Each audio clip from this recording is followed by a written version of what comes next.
address.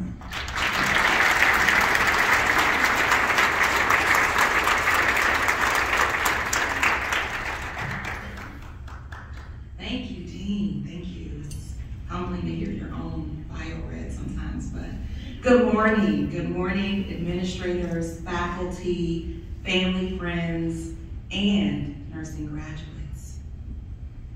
I am extremely honored and grateful to be addressing this class of 2021. Today is a particular honor for me because this marks the second time that I've been asked to give a keynote address for MSU's College of Nursing. The first time I was a student, and it didn't go so well. It was December 1997 when I was chosen by my peers to deliver the student address for our graduating class. And during the address, I developed the worst case of cottonmouth known to man. I didn't even know that was a term until someone later told me. So, thank goodness I'm here today to redeem myself, and at least I hope, but I'm ready and confident. So here I am. It is my hope that you leave here today reimagining the nursing profession. The most important thing that I want you to take away from today is that you are the class to do it.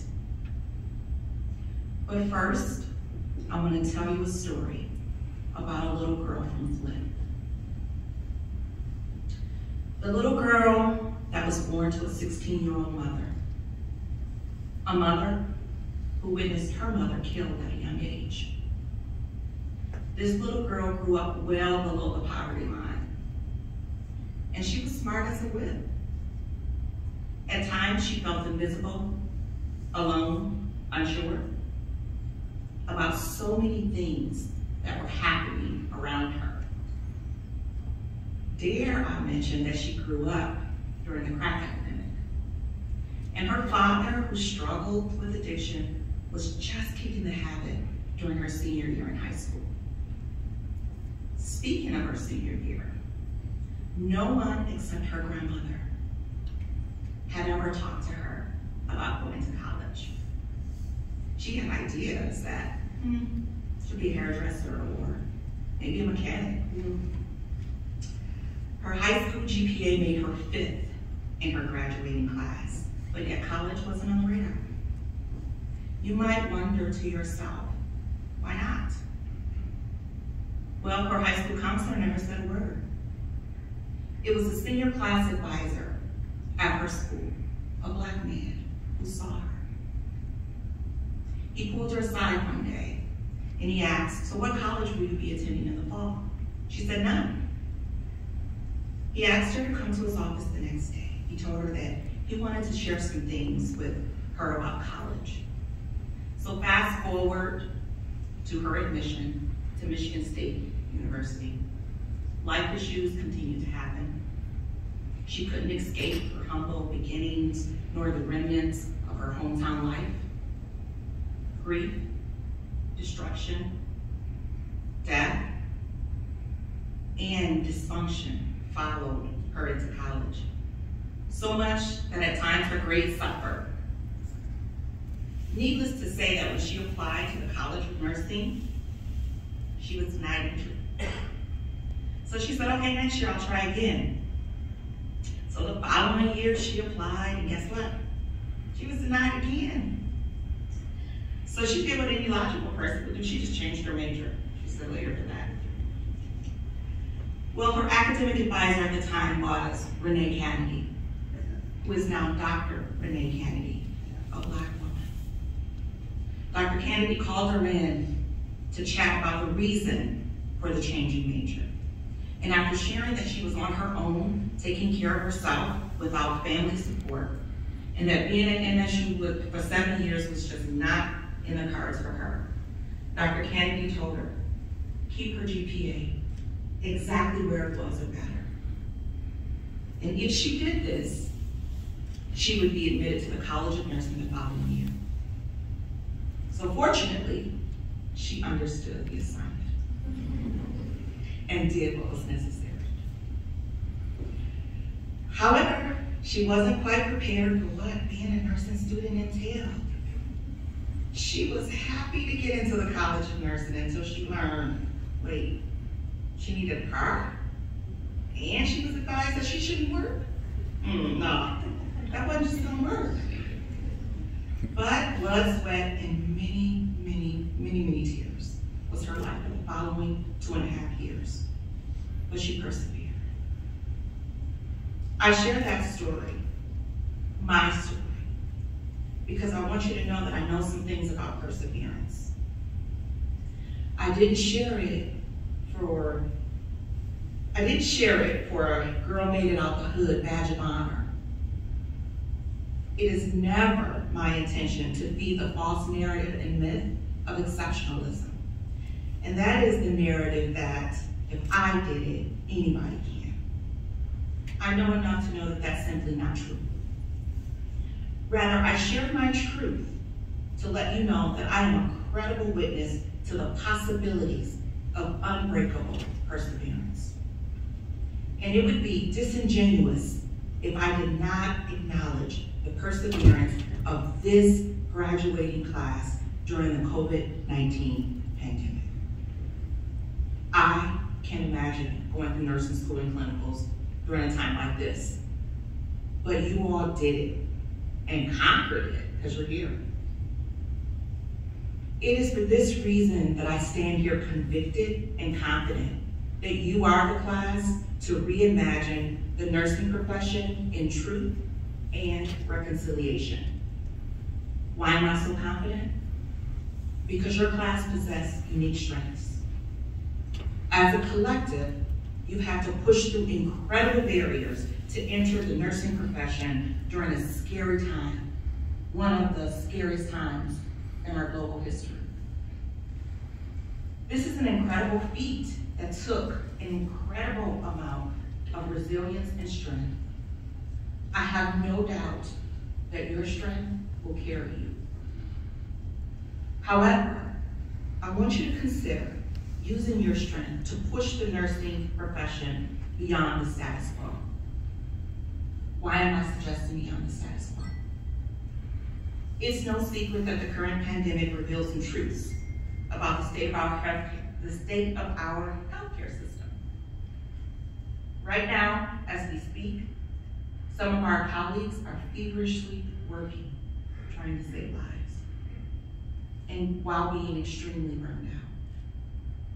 Additionally, COVID-19 opened the eyes of many to the state of racial health inequities and disparate health outcomes for under-resourced communities.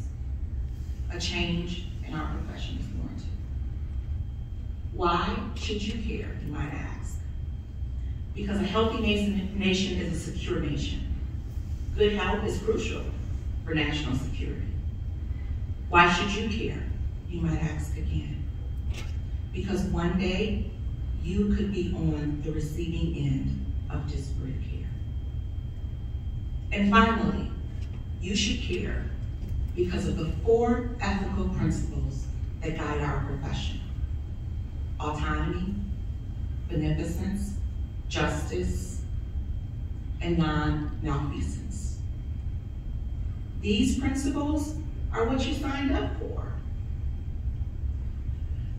I absolutely love our profession, but there are times when I'm disappointed and not so proud.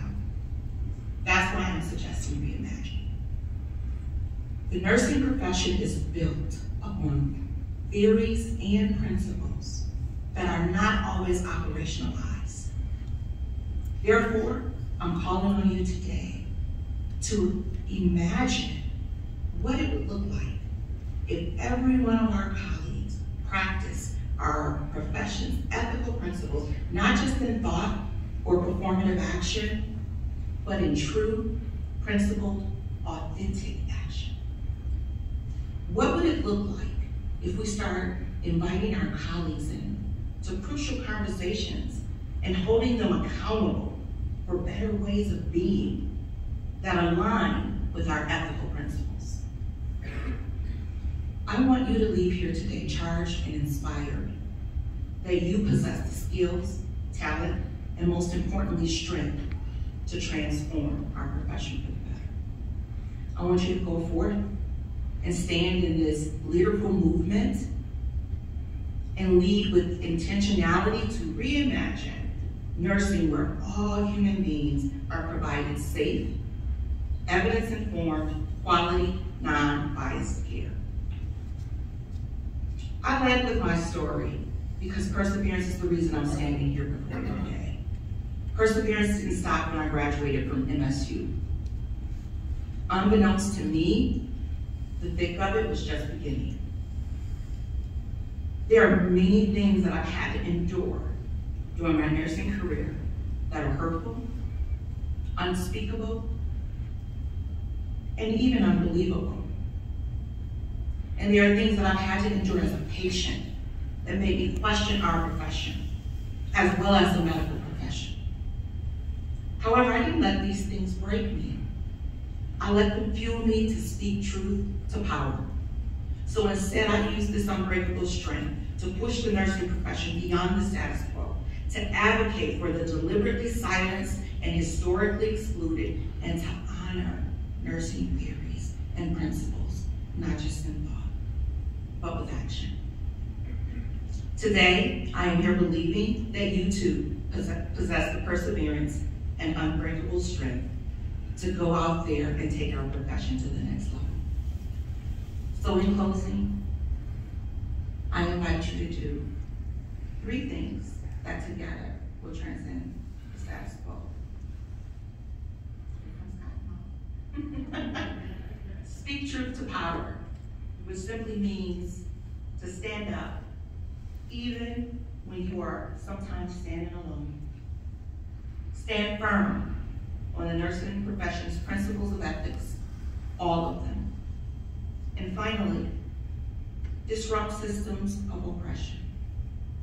Disrupting oppressive systems is hard to do because not only does it take strength, it takes courage. I'm simply asking you to disrupt in ways that are constructive to humanity and not destructive to humanity. You possess the unique skills to do all these things, and if you do them all, I promise you that our profession will be better because of you. So I challenge 52 of you to use your strength garnered from this pandemic, your voice, and your efforts to reimagine and reconstruct our profession. You are the ones to lead us. It's time. Spark Nurses will. Thank you.